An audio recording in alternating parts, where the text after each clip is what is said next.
What's going on, guys? No Guides here. Welcome back to another video. Now in today's video we're going to go over the 4-2-3-1 tactics and instructions post patch. This is after the most recent patch where team press has been buffed and improved. So since everyone is using it, I've devised a new system to help counter against team press without losing the attacking presence. This will ultimately help you concede less goals, because most of the goals you're probably conceding are actually via mistakes because your opponent is team pressing you because it's so easy in the availability of team press. But the main thing is you want to be more defensively stable, but you don't want to lose attacking presence. This is what that formation is going to encompass, all of those attributes all together, which ultimately help you get more wins and maybe help you reach elite for the first time in FUT Champions. Now, as I said, I know the majority of you are struggling against team press and generally in defending. So I'll first explain to you how the system counters team press. Now, the whole idea is you don't want to be constrained. You don't want to be in a situation where you have no passing options. The more your players come closer to you, the more pressure you're going to invite, and the more narrow you're going to become, and the more pressure is going to be applied.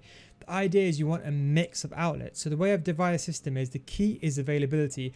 You have the availability of players going forward and getting behind, but also players coming short. You want players that are moving and kind of moving away from the AI opponent rather than being static, because the more static they are, the more easier and more susceptible you are going to be to team press. The whole idea is we have the striker, for example, on stay forward, and we have the wingers on a wider option. So these are going to be players that are going to be distributed out wide, and the striker is going to be a stay forward. So if you are in trouble, you can almost give the ball to the wingers, almost like hug the sidelines.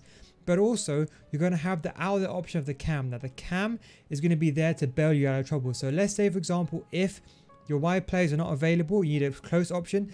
That cam's going to be the close passing option available. It's going to be more further back, more conservative, to allow your passing option to give you a mix and ultimately give you a balance of play.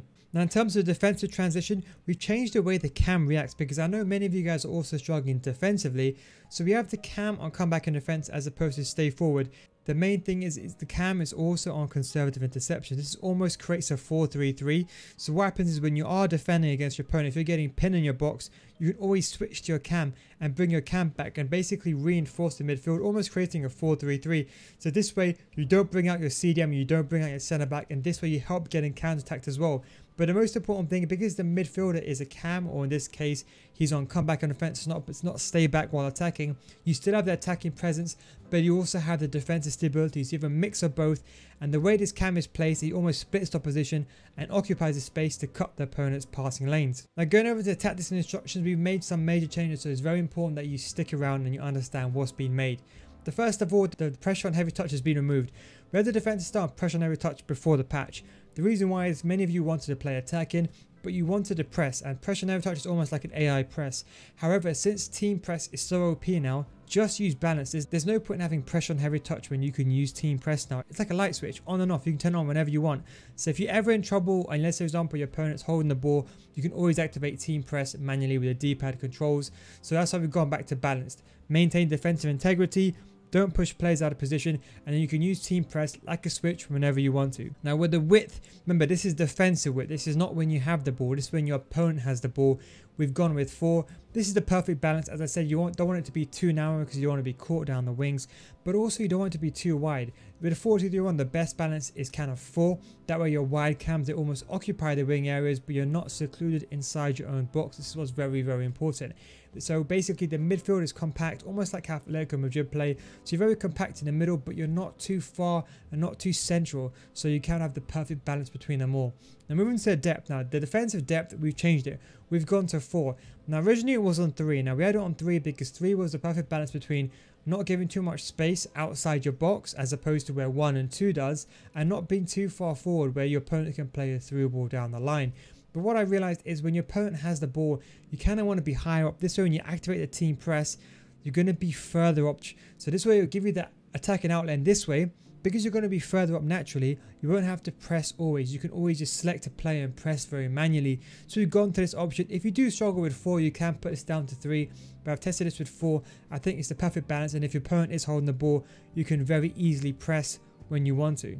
Now, offensive style, the biggest mistake I've been seeing, well, in my opinion, the biggest mistake anyway, is possession and fast build-up play. I've been seeing these a lot recently. Possession you don't want to use, because if you use possession while your opponent's using team press, your players are just going to come closer towards you. All that's going to do is going to invite more pressure. Remember, this is fine in a final third, but when you're building up, possession is not good. You want the mixed outlet players. And fast build up play, you're moving forward too fast. Your cams, your strikers, they're going to go forward too quickly. You're going to have no one left in the midfield, and you're going to get tanked even more by team press. So we go back to the good old long ball.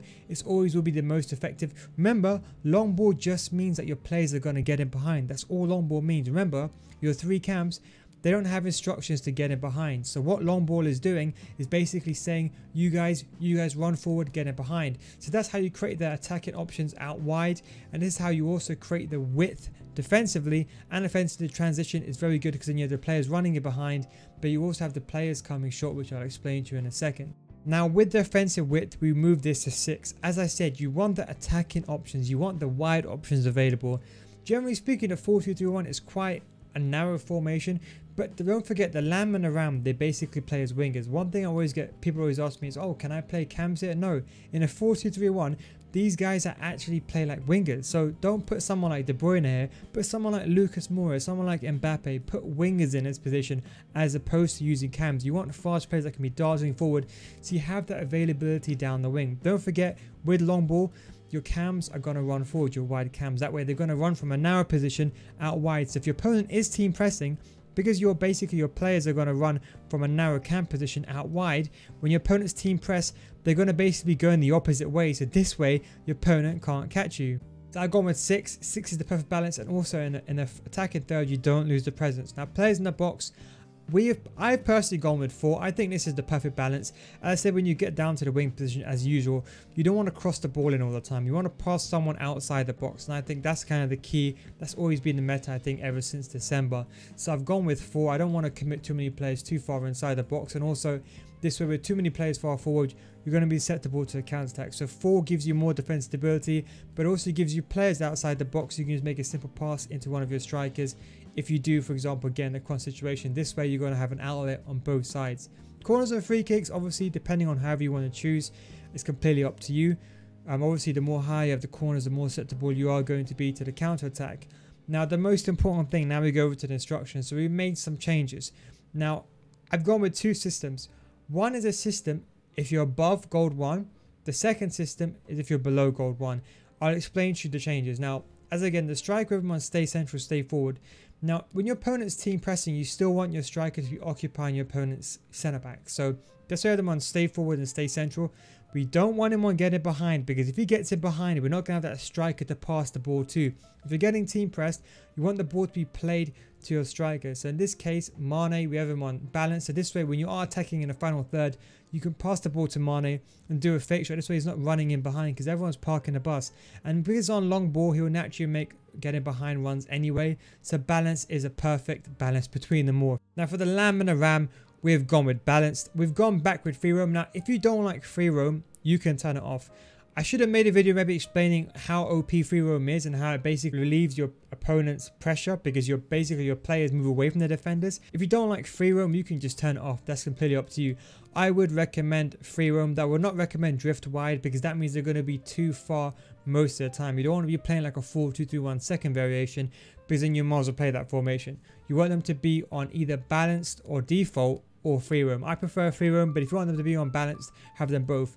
Now with the cam, the most important thing is never put the cam on a free roam. I'll explain to you why. You always want the cam behind the striker, because if this cam is out wide, when you have the ball with your CDMs, you're never going to have that attacking option in the middle to link up the play between everyone.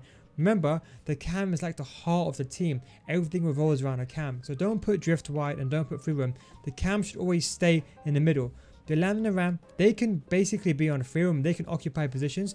But the biggest mistake I always see is the cam has to always be on balanced. We've gone with comeback and offense, as I said, as opposed to stay forward. This way, remember, he's still going to get forward. He does not stay back while attacking. He's still going to get forward, so you don't lose the attacking presence. But this means when you're defending, he's just going to come back. The whole idea is you want him to be on also conservative interceptions. Now, the whole idea with this is he's going to stay static.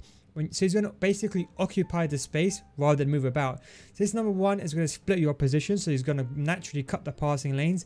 But also this will give you the ability to right stick switch to him. So if you're getting counter attacked, if you're getting pinned in your own box, instead of moving your CDMs, which I see many players below gold 1, they start moving their CDMs and rushing out of position. You can be aggressive with your cam, and therefore your 2 CDMs can stay in place. Because remember, Most people have a 2-striker formation, a 4-1-2-1-2, a 4-2-2-1 where the cam's on stay forward, a 4-4-2. So these two CDMs are going to be basically marking your opponent's strikers. So this way, when you use your cam, you have your two CDMs marking both the strikers as opposed to leaving a gap. Now with the CDMs, we've gone with both cut passing lanes, stay back while attacking, and cover center.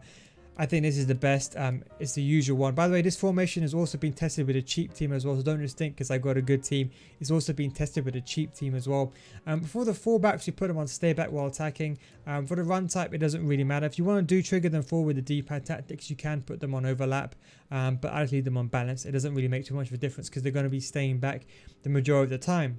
Now, if you're a Gold 1 player, I've got a new system that I can create for you. If you're a Gold 1 player, the whole idea is putting this player on false 9.